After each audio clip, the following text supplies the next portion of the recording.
Hello student. हम शुरू करने जा रहे हैं 7वीं क्लास की एनसीईआरटी में अध्याय 2। इससे पहले हमने फर्स्ट अध्याय हमने पढ़ा दिया, आज हम पढ़ेंगे अध्याय 2। और ये 7वीं क्लास की एनसीईआरटी इतिहास को हम कवर कर रहे हैं और इसमें जो कवर किया जा रहा है वो मध्यकालीन इतिहास को कवर किया जाएगा। तो हम चैप्टर पढ़ते हैं अध्याय 2। इसमें पढ़ेंगे हम नए राजा और उनके राज्य किस तरीके से उभर रहे थे, यानी कि कौन कौन से नए राजा थे और कौन कौन से नए राज्यों का उदय हुआ था। यदि बात करें 7वीं शताब्दी के बाद कई राजवंशों का उदय हुआ। कब शताब्दी के? 7वीं शताब्दी के बाद। मानचित्र 1 में उपमहाद्वीप के विभिन्न हिस्सों में 7वीं से 12वीं शताब्दी के बीच शासन करने वाले प्रमुख राजवंशों को दिखलाया गया है। तो इसमें एक पॉइंट याद करने वाली होगी, जो प्रमुख शासक हैं आपके वो कब 7वीं शताब्दी से लेकर 12वीं शताब्दी तक के बीच के शासकों को दिखलाया गया है कि 7वीं शताब्दी से स्टार्टिंग हुई, इन राज्यों का उदय हुआ और 12वीं शताब्दी तक इन राज्यों को राजवंशों को दिखाया जाएगा। तो ये एक मानचित्र आपका पहला है, मानचित्र फर्स्ट 7वीं से 12वीं शताब्दी के जो प्रमुख राज्य हैं उनकी शब्दावली दी गई है। मानचित्र 1 में मैं आपको दिखा देता हूँ, जिससे आप ये इस तरीके से देख लेते हैं। मैंने डॉट बना दिया, तो ये आपके किसका राज्य है?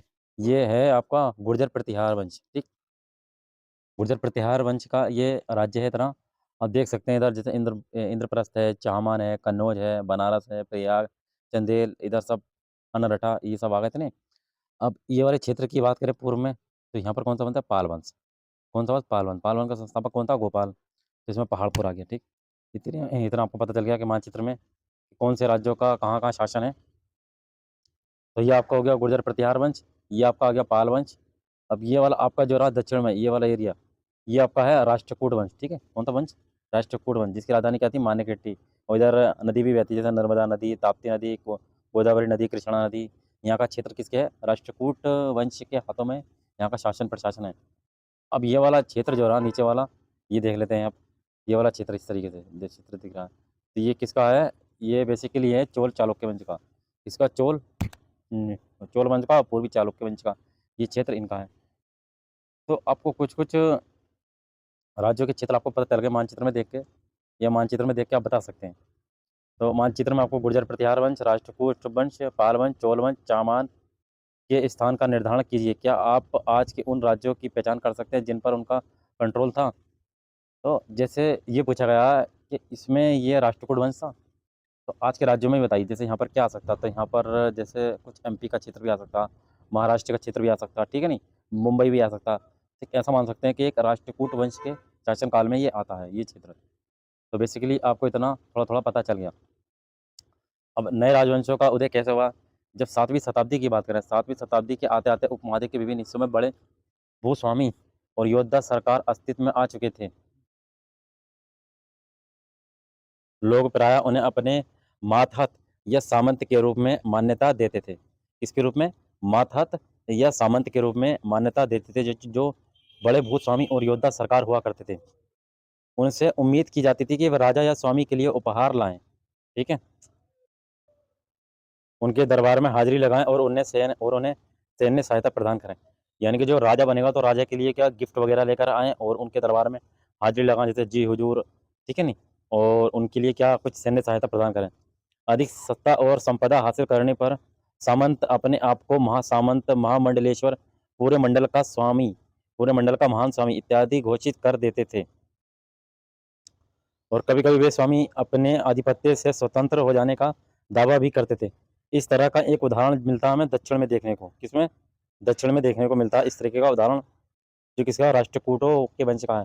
आज बेसिकली हमने मैप में देखा था राष्ट्रकूट वंश पश्चिमी एरिया में आ रहा था, जिसमें बम्बई, महाराष्ट्र वगैरह के क्षेत्र कुछ कवर किए गए थे। तो इसमें कर्नाटक भी था कुछ है। तो शुरुआत में वे कर्नाटक के चालुक्य राजाओं के अधीनस्थ थे। यानी कि जो राष्ट्रकूट वंश था वो किसके अधीन कार्य करते थे? चालुक्य वंश के राजाओं के अधीन कार्य करते थे, ठीक है नहीं। लेकिन 7वीं के बाद जब 8वीं शताब्दी आई, 8वीं शताब्दी के मध्य में एक राष्ट्रकूट प्रधान दंतीदुर्ग ने अपने चालुक्य स्वामी की अधीनता से इनकार कर दिया। जो राष्ट्रकूट वंश का जो शासक था जिसका नाम था दंतीदुर्ग, इस दंतीदुर्ग ने जो चालुक्य स्वामी इसकी जो अधीनता है स्वीकार नहीं की, यानी मना कर दिया और उसे हराया और हिरण्यगर्भ शाब्दिक अर्थ यानी कि सोने का गर्भ नामक एक अनुष्ठान किया। जब ये अनुष्ठान ब्राह्मणों की सहायता से संपन्न किया जाता था तो ये माना जाता था कि इससे याजक जन्मना क्षत्रिय न होते हुए भी क्षत्रिय के रूप में दोबारा क्षत्रित प्राप्त कर लेगा।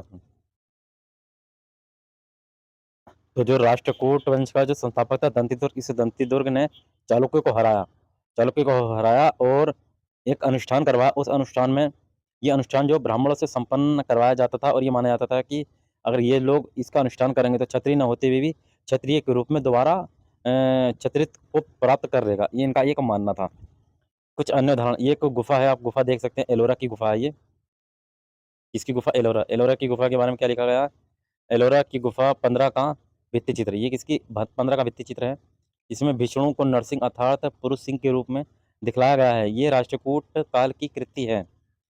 कुछ अन्य उदाहरणों में उद्यमी परिवारों के पुरुषों ने अपनी राजशाही कायम करने के लिए सैन्य कौशल का इस्तेमाल किया। मिसाल के तौर पर जैसे हम बात करें, जैसे कदम मयूर शर्मण और गुर्जर प्रतिहार हरिश्चंद्र ब्राह्मण थे। इन्होंने अपने परंपरागत पेशे को छोड़कर शस्त्र को अपना लिया और क्रमशः कर्नाटक और राजस्थान में अपने राज्य सफलतापूर्वक स्थापित किए।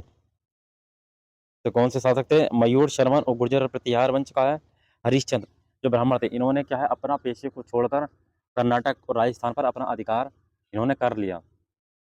राज्यों में प्रशासन किस तरीके से होता था? इन नए राजाओं में से कई नए महाधिराज यानी कि राजाओं के राजा। और अगला है आपका त्रिभुवन चक्रवर्ती, तीनों भुवनों का स्वामी। राजाओं का राजा का मतलब होता है महाधिराज और तीनों भुवनों का स्वामी होता है चक्रवर्ती। और इसी तरह की अन्य भारी भरकम उपाधियां धारण की थी। लेकिन इस तरह के दावों के बावजूद वे अपने सामंतों और साथ ही साथ किसान, व्यापारी तथा ब्राह्मणों के संगठन के साथ अपनी सत्ता की साझेदारी करते थे ये लोग। इन सभी राज्यों में उत्पादकों अर्थात किसान जो हैं, पशुपालक हैं, कारीगर हैं, इनसे संसाधन इकट्ठा किए जाते थे। किन लोगों से? किसानों से, पशुपालक से, वो जो कारीगर होते थे इनसे कुछ संसाधन इकट्ठे किए जाते थे। इनको अक्सर अपने उत्पादों का एक हिस्सा त्यागने के लिए मनाया या बाध्य किया जाता था। कभी कभी इस हिस्से को लगान मानकर वसूला जाता था, यानी कि इनसे कुछ हिस्सा लिया जाता था, या तो ज़बरदस्ती उनसे लेते थे या फिर एक ऐसे लेते थे जैसे कि आपने क्या टैक्स दे दिया, ठीक, टैक्स के रूप में इससे कुछ ना कुछ हिस्सा लिया जाता था। किनसे? किसानों से, जो पशुपालक थे, क्योंकि प्राप्त करने वाला भूस्वामी होने का दावा करता था। जो इस पर लगता था, कहता मैं भूस्वामी हूँ, राजाओं का राजा हूँ। राजस्व व्यापारियों से भी लिया जाता था। जो व्यापारी लोग हुआ करते थे इनसे भी टैक्स वगैरह यानी कि रेवेन्यू कलेक्ट किया जाता था। तो किसान से भी, पशुपालक से भी, कारीगर से भी और व्यापारियों से भी टैक्स लिया जाता था। अब 400 कर, कुछ इसके बारे में देख लेते हैं। 400 कर क्या है? तमिलनाडु में शासन करने वाले चोल वंश के अभिलेखों में विभिन्न किस्म के करों के लिए 400 से ज़्यादा सूचक शब्द मिलते हैं। तमिलनाडु में 400 से ज़्यादा शब्द मिलते हैं जो टैक्स के रूप में वसूल किए गए हैं। सबसे अधिक उल्लिखित जो है कर है बेट्टी। कौन सा? बेट्टी, बेट्टी कर, जो नगद की बजाय जबरन श्रम के रूप में लिया जाता था। तो नगद जो कर है, ये बेट्टी कर जो है नगद नहीं लिया जाता था, एक काम करवा कर और ज़बरदस्ती वसूला जाता था, ये बेट्टी यानी जबरन श्रम। और कदमई यानी कि भू राजस्व थे। मकान पर छत डालने पर लगने वाला कर, अगर मकान पर छत डालेंगे तो भी आपको कर देना पड़ेगा। खजूर या ताड़ के पेड़ पर चढ़ने के लिए सीढ़ी का इस्तेमाल पर लगने वाला कर, इसे भी आपको कर देना पड़ेगा। सीढ़ी लगाकर या पेड़ पर चढ़ेंगे। और आपका संपत्ति का उत्तराधिकार हासिल करने के लिए लगने वाला कर, यानी आपके बाप के बाद बेटे बेटे के नाम संपत्ति आएगी तो उसको भी आपको कर देना पड़ेगा, इत्यादि का उल्लेख भी हमें मिलता है। क्या आज इनमें से कोई कर वसूला जाता है? क्या आज के टाइम पे कोई कर वसूला जाता है? इस तरह की कोई कर है? मेरे ख्याल से इस तरह का तो कोई कर नहीं वसूला जाता आज के टाइम पे। ये संसाधन राजा की व्यवस्था का वित्तीय आधार मान बनते थे। साथ ही मंदिरों और दुर्गों के निर्माण में भी इस्तेमाल होते थे। संसाधन उन युद्धों को लड़ने में भी इस्तेमाल होते थे जिनसे लूट की शक्ल में धन वसूलने की तथा जमीन और व्यापारिक मार्गों के प्रयोग की संभावनाएं बनती थीं। तो राजस्व वसूला जाता था और एक लूट की शक्ल में भी वसूला जाता था, धन की शक्ल में वसूला जाता था ये।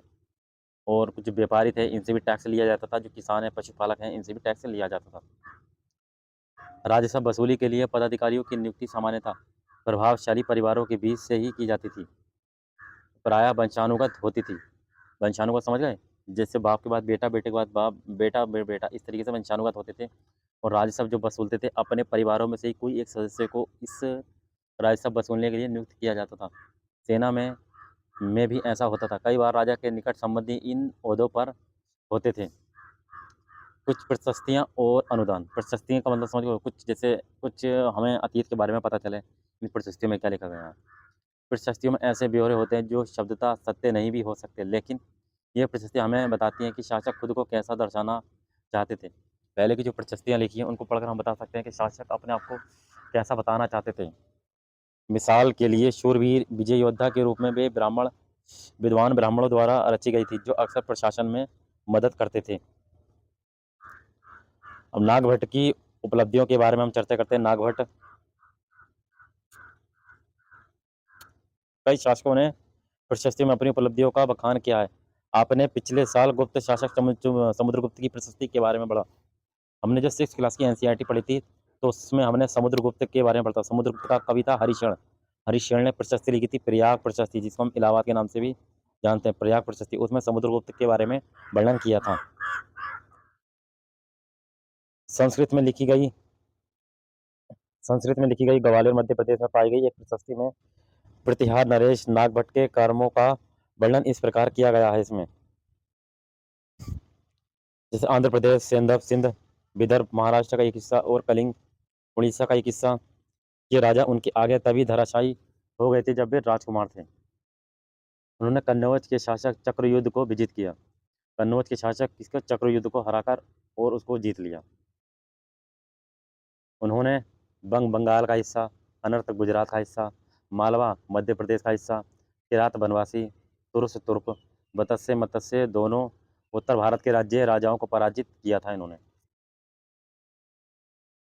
राजा लोग प्राय ब्राह्मणों को भूमि अनुदान में पुरस्कार करते थे। यानी कि राजा जो है, जो ब्राह्मण लोग होते, उन्हें भूमि भूमि अनुदान यानी कि भूमि ऐसी दान में दे देते थे। ठीक, ये ताम्र पत्रों पर अभिलिखित होते थे। ये किससे होते थे? ताम्र पत्रों पर, यानी कि तांबे के पत्तों पर लिखे होते थे, जो भूमि पाने वाले को दिए जाता था। यानी कि ब्राह्मणों को दे दी, तो उन पे इससे लिखा होता था। जैसे आप ये देख लेते हैं, ये इस तरीके से लिखा हुआ है, ताम्र के पत्तों पर इस तरीके से लिखा हुआ। ठीक, और उस पर कोई बोला आदि मोहर लगा दी। ठीक, जैसे हम देख लेते हैं इधर क्या लिखा गया।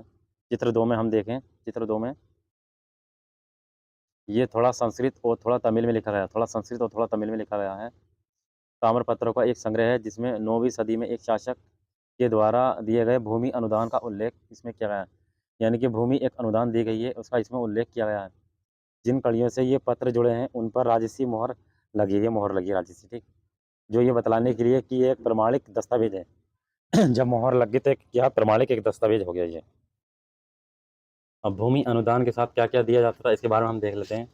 ये चोलों के द्वारा दिए गए भूमि अनुदान के तमिल भाग का एक अंश है। जैसे हमने मिट्टी की मेड़ें बनाकर, साथ ही कांटेदार झाड़ियाँ लगाकर भूमि की सीमाओं को चिन्हित कर दिया। इस भूमि पर ये चीज़ें हैं, जैसे फलदार वृक्ष हैं, इसमें पानी की व्यवस्था है, भूमि, बगीचे, फल उद्यान है, पेड़, कुएं, खुली जगह है, चारागाह, एक गांव, बोवी, चबूतरे, नहरें, खाइयाँ, नदियाँ, दलदली जमीन, हौज, अन्नागार, मछलियों के तालाब, मधुमक्खियों के छत्ते और गहरी झीलें हैं। जिससे ये भूमि मिलती है, वे इससे कर वसूल सकता है। यानी कि ऐसे समझ लो, अगर भूमि दान दे दी, तो इस भूमि दान में देने के बाद ये इससे क्या है, टैक्स भी वसूल सकता है। वे न्यायाधिकारों द्वारा जुर्माने के तौर पर लगाए गए कर वसूल सकता है। पान के पत्तों पर लगने वाला कर, बुनों द्वारा कपड़ों पर लगने वाला कर, साथ ही साथ वाहनों पर लगने वाला कर वसूल सकता है। वे पक्की ईंटों के ऊपर बने माल पर बड़े कमरे बनवा सकता है, बड़े और छोटे कुएं खुदवा सकता है, पेड़ और कांटेदार झाड़ियाँ लगवा सकता है, जरूरी हो तो सिंचाई के लिए नहर बनवा सकता है। उसे ये सुनिश्चित करना चाहिए कि पानी बर्बाद ना हो और तटबंधों का निर्माण हो। ये इस बात में भूमि अनुदान में क्या क्या दिया जाता था, इस बात की चीज़ में चर्चा की गई है। अब 12वीं शताब्दी की बात करें, यदि 12वीं शताब्दी की में एक बड़ा संस्कृत काव्य की रचना रचा गया है, जिसमें कश्मीर पर शासन करने वाले राजाओं का इतिहास दर्ज है। इसे कन्नड़ नामक एक रचनाकार द्वारा रचा गया है। तो कन्नड़ की जो किताब है, उस किताब का नाम है राजतरंगिणी। ठीक, इसमें कश्मीर का इतिहास है और 12वीं शताब्दी में इसको लिखा गया। कितनी शताब्दी में? 12वीं शताब्दी में। कन्नड़ ने अपने वृत्तांत लिखने के लिए शिलालेखों, दस्तावेजों, प्रत्यक्षदर्शियों के वर्णनों और पहले के इतिहास समेत अनेक तरह के स्रोतों का इन्हें इस्तेमाल किया। प्रशस्तियों के लेखों से भिन्न वे अक्सर शासकों और उनकी नीतियों के बारे में आलोचनात्मक रुख दिखलाता है। इसलिए 12वीं सदी के लिए ये अवधारणाएं ग्रंथ था। तो 12वीं शताब्दी में कल्नल ने अपनी राज तरंगिणी में कश्मीर का इतिहास लिखा और उसने शासकों की नीतियाँ और प्रशासन के बारे में उसका वर्णन किया। अब धन के लिए युद्ध। आपने ये गौर किया होगा कि इनमें से प्रत्येक शासक राजवंश का आधार कोई क्षेत्र विशेष था। वे दूसरे क्षेत्रों पर भी कंट्रोल करने का प्रयास कर रहे थे। एक विशेष रूप से वांछनीय क्षेत्र गंगा घाटी में कन्नौज नगर था। गंगा घाटी में कौन सा नगर था? कन्नौज। इस कन्नौज पर 3 शासक थे, जैसे गुर्जर प्रतिहार वंश, राष्ट्रकूट वंश और पाल वंश। गुर्जर प्रतिहार वंश आपने देखना जो बीच का एरिया जो था, और पश्चिम में राष्ट्रकूट वंश थे और पूर्व में पाल वंश थे। ये सदियों से कन्नौज के ऊपर कंट्रोल को लेकर आपस में लड़ रहे थे, यानी कि इस पर नियंत्रण कंट्रोल करना चाह रहे थे कन्नौज पर। कौन? 3 शासक, गुर्जर प्रतिहार वंश, राष्ट्रकूट वंश, पाल वंश। ठीक। जो कि इस लंबी चली लड़ाई में 3 पक्ष थे। इतिहासकारों ने प्रायः इनकी चर्चा त्रिपक्षीय संघर्ष के रूप में की है। इनकी चर्चा किसमें की है? त्रिपक्षीय संघर्ष के रूप में। मानचित्र 1 में आप देख सकते हैं, ऊपर जो मानचित्र हमने दिखाया था उसमें 3 शासक के बारे में चर्चा की गई है। जैसा कि हम देखेंगे पृष्ठ 62 और 66 पर देखेंगे। ठीक। शासकों ने बड़े-बड़े मंदिरों का निर्माण करवाकर अपनी सत्ता और संसाधनों का प्रदर्शन करने का प्रयास किया। बड़े-बड़े मंदिर बनवाए और अपनी सत्ता स्थापित की। इसीलिए जब वे एक दूसरे के राज्यों पर आक्रमण करते थे तो मंदिरों को भी अपना निशाना बनाते थे। जैसे एक दूसरे राज्य पर आक्रमण करते थे तो ज़्यादातर मंदिरों को निशाना बनाते थे, जो कभी-कभी बहुत अधिक संपन्न होते थे। आप अध्याय 5 में इसके बारे में और अधिक पढ़ेंगे। अध्याय 5 में और डिटेल से पढ़ेंगे। जैसे हम थोड़ा-सा इसमें देख लेते हैं। जैसे अगर बात करें सुल्तान, ये अरबी भाषा का शब्द है जिसका मतलब है शासक। ठीक। सुल्तान, सुल्तान इसमें काफ़ी उपाधि धारण करेंगे तो इसका मतलब क्या हो गया? शासक। ठीक है। अफ़गानिस्तान के गजनी का सुल्तान महमूद गजनवी, जिसका नाम है महमूद गजनवी, ऐसे शासकों में से सबसे प्रसिद्ध है। इसने 1997 से लेकर 1030 तक शासन किया और अपने नियंत्रण का विस्तार मध्य एशिया के भागों, ईरान उपमहाद्वीप के उत्तर पश्चिमी हिस्से तक किया। वे लगभग हर साल उपमहाद्वीप पर हमला करता था। उसका निशाना था संपन्न मंदिर। जो बड़े-बड़े मंदिर हुआ करते थे उनको निशाना बनाता था ये, जिनमें गुजरात का सोमनाथ का मंदिर भी शामिल था। महमूद जो धन उठा ले गया था उसका बहुत बड़ा हिस्सा गजनी में एक वैभवशाली राजधानी के निर्माण में खर्च हुआ। यानी कि इनने सोम मंदिर पर बहुत भारी लूटपाट की और इस लूटपाट करने से इतना बहुत सारा धन कहाँ पर? गजनी ले गया। और गजनी उस समय काफ़ी थोड़ा गरीब हुआ करता था। उसने अपना वहाँ पर साम्राज्य स्थापित करके उसको शक्तिशाली बनाया गजनी को। ठीक। सुल्तान अपने द्वारा जीते गए लोगों के बारे में कई बातें जानना चाहता था और उसने अल बरूनी नामक एक विद्वान को इस उपमहाद्वीप का लेखा जोखा लिखने का काम सौंपा। यानी कि इसने एक अपना इतिहासकार रखा जिसका नाम था अल बरूनी। उसको रखा, इसने कहा कि मेरी जितनी भी जर्नी है उसके बारे में सब लिखो कि जो आने वाली पीढ़ी है, लोग हैं, उसको पढ़ सके। ठीक। अरबी में लिखी गई उसकी कृति है किताबुल हिंद।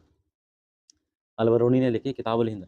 आज भी इतिहासकारों के लिए एक महत्वपूर्ण स्रोत है। अल बरूनी ने इसे तैयार करने के लिए संस्कृत के विद्वानों से परामर्श किया। ये किताब अल बरूनी ने लिखी थी, किताबुल हिंद। इस किताबुल हिंद में महमूद गजनवी ने जो कार्य किए थे उसके बारे में इसमें चर्चा की गई है। युद्ध करने वाले दूसरे राजाओं में एक राजा और भी थे, चहामान भी थे। चहामान। ठीक। जो बाद में चौहान के रूप में जाने गए। चहामान जो बाद में किसके? चौहान के रूप में जाने जाएंगे। वे दिल्ली और अजमेर के आसपास के क्षेत्रों पर शासन करते थे। कहाँ पर? दिल्ली और अजमेर के आसपास के क्षेत्रों पर शासन करते थे।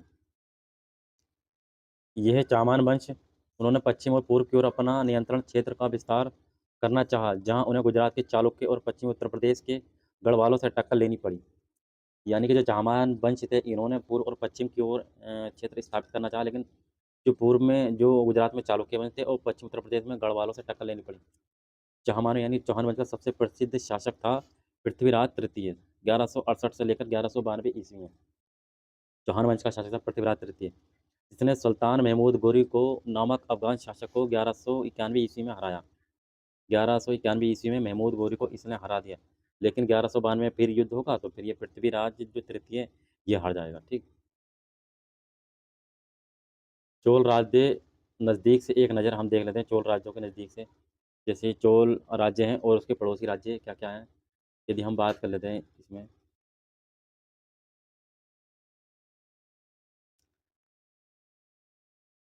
ये वाला आप क्षेत्र देख लेते हैं, ये आप क्षेत्र दिख रहा है, ये आपका किसका? चोलों का राज्य। ठीक। चोलों का राज्य। ठीक।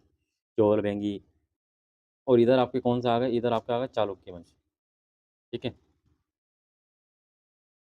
तो चोल वंशों में आप ये देख रहे हैं, जैसे उरेयूर है, मदुरई है, पांड्यन है, और गंगैकोंड चोलपुरम में कुछ शासक ऐसे भी होंगे जो गंगैकोंड चोलपुरम की उपाधि भी धारण करेंगे इसमें। अब हम देख लेते हैं कि चोल वंश सत्ता में कैसे आया। उरेयूर से लेकर तंजावुर तक हमने मैप में अभी देखा। चोल वंश सत्ता में कैसे आया? कावेरी डेल्टा में मुटलियार नामक एक प्रसिद्ध छोटे से मुखिया परिवार की सत्ता थी। तो यहाँ पर किसकी एक सत्ता थी? मुटरियार मुटरियार नामक एक शासक की सत्ता थी। वे कांचीपुरम के पल्लव राजाओं के मातहत थे। कांचीपुरम पल्लव राजाओं के अंडर में काम किया करते, ठीक है। पुरैयार के चोल वंशीय प्राचीन मुखिया परिवार के विजयालय ने 9वीं सदी के मध्य में मुटियारों को हराकर इस डेल्टा पर कब्जा जमाया। किसने? पुरैयार चोल वंश का प्राचीन मुखिया था विजयालय, ठीक, चोल वंश का था ये। इसने 9वीं सदी में मुटियार को हराकर और डेल्टा क्षेत्र पर कब्जा कर लिया। उसने वहाँ तंजावुर शहर और निशुम सूदनी देवी मंदिर का निर्माण करवाया। किसने करवाया? ये विजयालय ने। तंजावुर शहर बनवाया और निशुम सूदनी देवी मंदिर का इसने निर्माण करवाया विजयालय ने। विजयालय की बात करें, विजयालय के उत्तराधिकारियों ने पड़ोसी इलाकों को जीता, ठीक।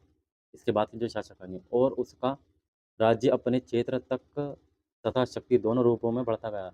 दक्षिण और उत्तर के पांड्यन और पल्लव के इलाके इस राज्य का हिस्सा बना लिए गए। राजराज प्रथम जो सबसे शक्तिशाली चोल शासक माना जाता है, ठीक। विजयालय के बाद कौन आया? राजराज प्रथम। 985 में राजा बना और उसी ने इनमें से ज़्यादातर क्षेत्रों पर अपना नियंत्रण का विस्तार किया। उसने साम्राज्य के प्रशासन का भी पुनर्गठन किया। अब राजराज प्रथम का पुत्र आएगा एक, जिसका नाम है राजेंद्र प्रथम, ठीक। विजयालय के बाद आ गया राजराज प्रथम के बाद आ गया राजेंद्र प्रथम। उसने उसकी नीतियों को जारी रखा और उसने गंगा घाटी, श्रीलंका तथा दक्षिण पूर्व एशिया के देशों पर हमला किया। इस अभियानों के लिए उसने एक जल सेना भी बनाई थी। तो जल सेना किसने बनाई थी? जल सेना बनाई थी राजेंद्र प्रथम ने जल सेना बनाई थी। भव्य मंदिर और कांस्य की मूर्ति कला। राजराज प्रथम और राजेंद्र प्रथम द्वारा बनवाए गए तंजावुर और गंगैकोंड चोलपुरम के बड़े मंदिर स्थापत्य और मूर्तिकला की दृष्टि से एक चमत्कार है। तो राजेंद्र प्रथम और राजराज प्रथम ने बहुत सारे मंदिर बनवाए जो बहुत ही अ, अच्छे और चमत्कार हैं। चोल मंदिर अक्सर जो है आसपास विकसित होने वाली बस्तियों के केंद्र बन गए। ये शिल्प उत्पादन के केंद्र थे। ये मंदिर शासकों और अन्य लोगों द्वारा दी गई भूमि से भी संपन्न हो गए थे। यानी लोगों ने जो भूमि दी थी कि उसको उन्होंने मंदिर बना दिया इस तरीके से। इस भूमि की उपज उन सारे विशेषज्ञों का निर्वाह करने में खर्च होती थी जो मंदिर के आसपास रहते और उसके लिए काम करते थे। जैसे पुरोहित हो गया, मालाबार हो गया, बावर्ची हो गया, मेहतर हो गया, और आपका कौन सा हो गया, संगीतकार हो गया, और नर्तक इत्यादि हो गए। दूसरे शब्दों में मंदिर सिर्फ पूजा आराधना के स्थान नहीं थे, वे धार्मिक, सामाजिक और सांस्कृतिक जीवन के केंद्र भी थे। मंदिर के साथ जुड़े हुए शिल्पों में सबसे विशिष्ट था कांस्य प्रतिमाएं बनाने का काम। चोल जो है कांस्य प्रतिमाएं संसार की सबसे उत्कृष्ट कांस्य प्रतिमा में गिनी जाती थी। यानी कि चोल साम्राज्य में जो प्रतिमाएं बनती थी, जो कांस्य की बनती थी, और जो सबसे अच्छी और विशिष्ट हुआ करती थी। ज़्यादातर जो प्रतिमाएं थी वो देवी देवताओं की होती थी, कांस्य की बनी हुई, ठीक है नहीं। लेकिन कुछ प्रतिमाएं भक्तों की भी बनाई गई हैं। ज़्यादातर देवी देवताओं की और कुछ प्रतिमाएं भक्तों की भी बनाई गई है। अब हम मंदिर देख लेते हैं। मंदिर देखो किस तरीके से बनाते थे कि नीचे से चौड़ा होता था, ठीक, पत्थर की बनाते बनाते फिर ऊपर से ये एक होता जाता था पतला, ठीक। ये पतला होता जाता था, ये पतला बना दिया। ये किसका? गंगैकोंड चोलपुरम का एक मंदिर है।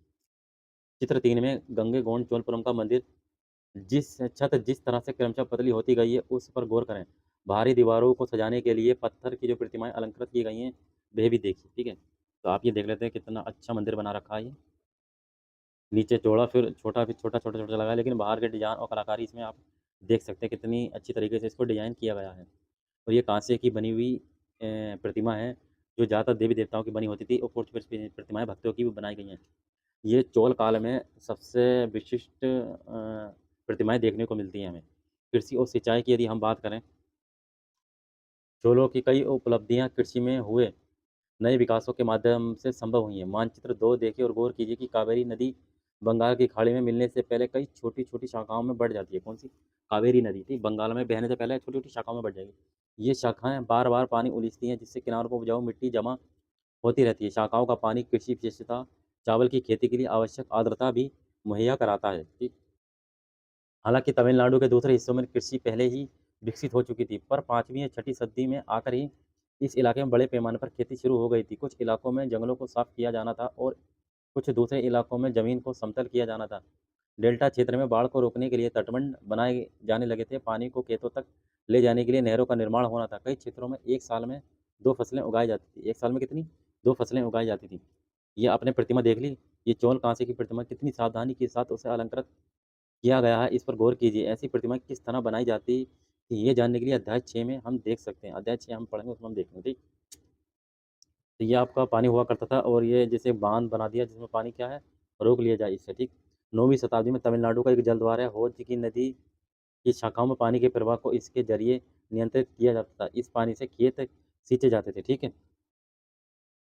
अब कई जगहों पर फसलों की सिंचाई जो है कृत्रिम रूप से करना जरूरी था, यानी कि आर्टी यानी कि मानव के द्वारा, ठीक। सिंचाई के लिए कई पद्धतियां अपनाई जाती थी। कुछ इलाकों में कुछ कुएं खोदे गए, कुछ कुएं खोदी थी ताकि इससे सिंचाई कर लें। कुछ अन्य जगहों पर बारिश के पानी को इकट्ठा करने के लिए विशाल सरोवर बनाए गए, यानी कि विशाल तालाब बना लिया जिसमें बारिश का पानी इकट्ठा हो जाए, उससे सिंचाई कर सकें। ये कृत्रिम रूप से सोचा जा रहा है, ठीक है। स्मरण रहे कि सिंचाई के काम में योजना की ज़रूरत होती थी। एक बेसिकली योजना बनाने की ज़रूरत होती थी, बिना योजना के कोई काम नहीं हो सकता था अगर कृत्रिम रूप से करना है तो। जैसे श्रम लगेगा, ठीक, संसाधनों को व्यवस्थित करना है, इन कामों की देखरेख करना है, ये तय करना है कि पानी का बंटवारा कैसे किया जाए। ज़्यादातर नए शासक, साथ ही साथ गाँवों में रहने वाले लोगों ने इन गतिविधियों में सक्रिय रूप से दिलचस्पी निभाई। यानी कि जो उस गाँव के, जो जैसे कोई नदी बह रही है तो उसके जो आस-पास के जो लोग हैं, उन्हें ज़्यादा इसके बारे में पता होगा, शासक को ज़्यादा पता होगा, तो उन्होंने ज़्यादा इसमें दिलचस्पी निभाई। एक ये सिंचाई की व्यवस्था बनाने के लिए। साम्राज्य का प्रशासन की यदि बात करें, जो आपका प्रशासन था किस प्रकार संगठित था? किसानों की बस्तियाँ जो उर कहलाती थी, उर। उर का मतलब हो गया बस्तियाँ, ठीक। ये आपको नया एक वर्ड मिल गया, उर। उर मतलब किसानों की बस्ती। सिंचित खेती के लिए बहुत समृद्ध हो गई थी। इस तरह के गाँवों के समूह को नाडु कहा जाता था। नाडु आप समझ गए, ठीक। नाडु किसे बोलते हैं? गाँव के समूह को। उर किसे बोलते हैं? बस्तियाँ को। बस्तियाँ उर और गाँव का समूह नाडु, ठीक। ग्राम परिषद और नाडु न्याय करने और कर वसूलने जैसे कई प्रशासकीय कार्य करते थे। तो परिषद होती थी और जो नाडु यानी कि गाँवों का समूह, वो न्याय करते थे और टैक्स वसूला करते थे। बेल्लाल जाति के धनी किसानों को केंद्रीय चोल सरकार की देखरेख में नाडु के कामकाज में अच्छा खासा नियंत्रण हासिल था। बेल्लाल जाति थी, इन ये धनी किसान हुआ करते थे, तो चोल सरकार की देखरेख में नाडु के कामकाज में अच्छा खासा इन्हें कंट्रोल था। उनमें से कई धनी भूस्वामियों को चोल राजाओं ने सम्मान के रूप में मोवेंद बेलन, 3 राजाओं को अपनी सेवाएं प्रदान करने वाला बेलन या किसान, अरैयार प्रधान जैसी उपाधियां दी और उन्हें केंद्र में महत्वपूर्ण राजकीय पद सौंपे। अरैयार का मतलब होता है प्रधान की उपाधियां। भूमि के प्रकार की यदि बात करें, भूमि का प्रकार किस तरीके से होता है, जैसे चोल अभिलेखों की भूमि की विभिन्न कोटियों का विवरण उल्लेख इस प्रकार मिलता है। जैसे अगर हम बात करें बेलन गवई, ये गैर ब्राह्मणों किसान स्वामी की भूमि होती थी, ठीक। और ब्रह्मदे ब्राह्मणों को उपहार में दी गई भूमि, यानी ब्राह्मणों को गिफ्ट में यानी कि दे दी भूमिदान, ब्रह्मदे। शाला भोल किसी विद्यालय के रखरखाव के लिए जो भूमि दी जाती थी उसको शाला भोल बोलते थे। मंदिर को उपहार में दी गई भूमि उसको बोलते थे देवदान, तिरुन मटककनी। जैन संस्थानों को जो भूमि दी जाती थी उनको बोलते थे पल्लिचदम, ठीक है, पल्लिचदम। इतनी बात आपको याद रखनी है। गैर गैर ब्राह्मणों की भूमि बेलंगवई, ब्राह्मणों को ब्रह्मदे, विद्यालयों को शाला भोग और मंदिर को देवदान और जैन को पल्लिचंदम, ठीक। हमने देखा कि ब्राह्मणों को समय समय पर भूमि अनुदान का ब्रह्मदे प्राप्त हुआ है। परिणाम स्वरूप कावेरी घाटी और दक्षिण भारत के दूसरे हिस्सों में ढेरों ब्राह्मण बस्तियां अस्तित्व में आई हैं। तो काफ़ी हम देख रहे हैं कि ब्राह्मणों का स्थान काफ़ी ऊंचा रहा है। ब्राह्मणों को भूमि अनुदान भी दी जाती थी फ्री में। प्रत्येक ब्रह्मदे की देखरेख प्रमुख ब्राह्मण भूस्वामियों की सभा द्वारा की जाती थी। ये सभाएं बहुत कुशलतापूर्वक काम करती थीं। इनके निर्णय शिलालेखों में प्राय मंदिरों की पत्थर की दीवारों पर ब्यौरेवार दर्ज किए जाते थे। नगरम के नाम से ज्ञात व्यापारियों के संघ भी अक्सर शहरों में प्रशासनिक कार्य संपादित करते थे। तमिलनाडु का चिंगलपुट्टी जिले में उत्तर मेरूर से प्राप्त अभिलेखों में इस बात का सविस्तार वर्णन है कि ब्राह्मणों की सभा का संगठन कैसा था। इसमें लिखा गया, सिंचाई के कामकाज, बाग बगीचों, मंदिरों इत्यादि की देखरेख के लिए सभा में विभिन्न समितियां होती थी। इनमें सदस्यता के लिए जो लोग योग्य होते थे उनके नाम तालपत्र के छोटे टिकटों पर लिखे जाते थे और मिट्टी के बर्तन में रख दिए जाते थे। और किसान छोटे लड़कों को हर समिति के लिए एक के बाद एक टिकट निकालने के लिए कहा जाता था। अभिलेख और लिखित सामग्री की बात करें, उससे पहले हम ये जानते हैं, क्या आप जानते हैं, आपको लगता है कि महिलाएं इन सभाओं में हिस्सेदारी करती थी। क्या आप समझते हैं कि समितियों के सदस्यों के चुनाव के लिए लॉटरी का तरीका उपयोगी होता था? उत्तर मेरूर अभिलेख जो कहाँ पर मिला है? तमिलनाडु के चिंगलपुट जिले से, ठीक। इसमें एक सभा की सदस्यता और लिखित सामग्री के बारे में वर्णन है। इसमें ये कहा गया है कि सभा की यदि सदस्यता के लिए इच्छुक लोगों को ऐसी भूमि का स्वामी होना चाहिए जहाँ से भू राजस्व आता है। यदि आपको सभा की सदस्यता लेनी है तो जहाँ से भू राजस्व आता है उसके आप स्वामी होना चाहिए। उसके आसपास आपका घर होना चाहिए। उसकी उम्र जो 35 से 70 के बीच होनी चाहिए। उन्हें वेदों का पूरा ज्ञान होना चाहिए। उन्हें प्रशासनिक मामलों की अच्छी तरह जानकारी होनी चाहिए और ईमानदार होना चाहिए। यदि कोई पिछले 3 सालों में किसी समिति का सदस्य रहा है तो भी किसी और समिति का सदस्य नहीं बन सकता है। जिसने अपने अपने संबंधियों के खाते जमा नहीं कराए हैं वे चुनाव नहीं लड़ सकता। ये उसमें लिखा गया। अभिलेखों में राजाओं और शक्ति संपन्न पुरुषों के बारे में तो जानकारी मिलती ही है, लेकिन ये जानना खासा मुश्किल है कि साधारण मर्दों और औरतों का जीवन इन राज्यों से कैसा था। 12वीं शताब्दी की तमिल कृति है पेरिया पूर्णम। 12वीं शताब्दी में लिखी गई थी तमिल में पेरिया पूर्णम। इससे पता चलता है कि अडनूर की सरहदों पर फूस की पुरानी छाजनों वाली छोटी छोटी झोपड़ियों से अंटा पड़ा पुलाया एक ऐसा समूह जिसे ब्राह्मण और बेल्लाल प्रतिष्ठित समाज के बाहर मानते थे। लोगों का एक छोटा सा पुरवा था जिसमें ओछे किस्म के पेशों में लगे खेतिहर मजदूर रहते थे। कहाँ पर? एक छोटा पुरवा था जिसमें जो छोटे मजदूर ओछे लोग खेती मजदूर किया करते थे। चमड़े की पट्टियों से घिरे हुए झोपड़ियों के हाथों में छोटे मुर्गियों झुंडों में घूमते रहते थे। गहरे रंग के बच्चे जो काले लोहे के कंगन पहने हुए थे छोटे पिल्लों को उठाए उछलते चल रहे थे। मारूदी पेड़ों की छाया में एक मजदूरनी ने अपने बच्चे को चमड़े की एक चादर पर सुला दिया। आम के पेड़ भी थे जिनमें शाखाओं पर नगाड़े लटके हुए थे और नारियल के पेड़ के नीचे जमीन में बने छोटे गड्ढों में छोटे सिरों वाली कुतियां पिल्लों को दूध पिलाने के लिए लेटी हुई थीं। लाल कलगी वाले मुर्गों ने को फटने से पहले तगड़े पलेयार पुलाया का बहुवचन को दिन के काम पर जाने की हाँक लगाते हुए भाग देती। धन कोटी लहरदार बालों वाली पुलाया स्त्रियों के गाने की आवाज़ रोजाना कांची वृक्ष की छाया में फैलती थी। इसकी बात चर्चा की गई है किसमें? जो आपका अभिलेख है उत्तर मेरूर अभिलेख जो तमिलनाडु के चिंगलपुट जिले से हमें प्राप्त हुआ है। तांग वंश के युग का चीन। ये चैप्टर आपका समाप्त होने को कुछ और हम देख लेते हैं। जैसे चीन में तांग राजवंश के तहत एक साम्राज्य स्थापित हुआ जो लगभग 300 सालों तक 7वीं से 10वीं सदी तक चला, ठीक। इसकी राजधानी क्या थी? शियान। दुनिया के सबसे बड़े नगरों में से एक थी जहाँ तुर्की, ईरानी, भारतीय, जापानी और कोरियाई आया जाया करते थे। कहाँ पर? चीन में एक राजधानी जिसका नाम था शियान, ठीक। तांग साम्राज्य परीक्षा के माध्यम से नियुक्त की गई नौकरशाही द्वारा प्रशासित होता था। इन परीक्षाओं में हर इच्छुक व्यक्ति बैठ सकता था। अधिकारियों के चयन की ये व्यवस्था कुछ बदलावों के साथ 1911 तक कायम रही। भारतीय उपमहाद्वीप में प्रचलित व्यवस्थाओं से ये व्यवस्था किस प्रकार मायनों में भिन्न थी? तो ये आपका चैप्टर 2 था। 7वीं क्लास की एनसीईआरटी हम पढ़ लेते इतिहास। कैसे आपने देखा कि राजा का उदय हो रहा था, ठीक। कैसे आपने देखा कि चालुक्य चोल का राज्य इसमें फैला हुआ था और कुछ जो महमूद गजनवी था किस तरीके से ने यहाँ पर आके निशाना बनाया, कुछ धन लूट ले गया था। इस तरीके से आपने इसमें देखा। तो यह चैप्टर 2 था। अब चैप्टर 2 के बाद अब हम अगला चैप्टर कवर करेंगे, चैप्टर 3, ठीक है नी? चैप्टर 3 तो इसमें कुछ क्वेश्चन भी आप देख सकते हैं जैसे गुर्जर प्रतिहार वंश, राष्ट्रकूट वंश, पाल वंश, चोल वंश, इनका कौन कौन सा क्षेत्र हुआ करता था। ये बता सकते हैं त्रिपक्षीय संघर्ष में किन 3 लोग थे जो आपने देखा था? गुर्जर प्रतिहार वंश, राष्ट्रकूट वंश, पाल वंश, ठीक है। अब हम इसके बाद जो शुरू करेंगे वो चैप्टर 3 शुरू करेंगे। चैप्टर 3 आपका कौन सा? मैं अब एक बार आपको दिखा दूं। चैप्टर 3 में हम डिस्कस करेंगे दिल्ली के सुल्तान। दिल्ली के सुल्तान के बारे में हम चर्चा करेंगे। तो सुल्तान का मतलब क्या है? शासक। ये एक अरबी शब्द है, ठीक है। अरबी शब्द है। तो इसके बारे में हम नेक्स्ट वीडियो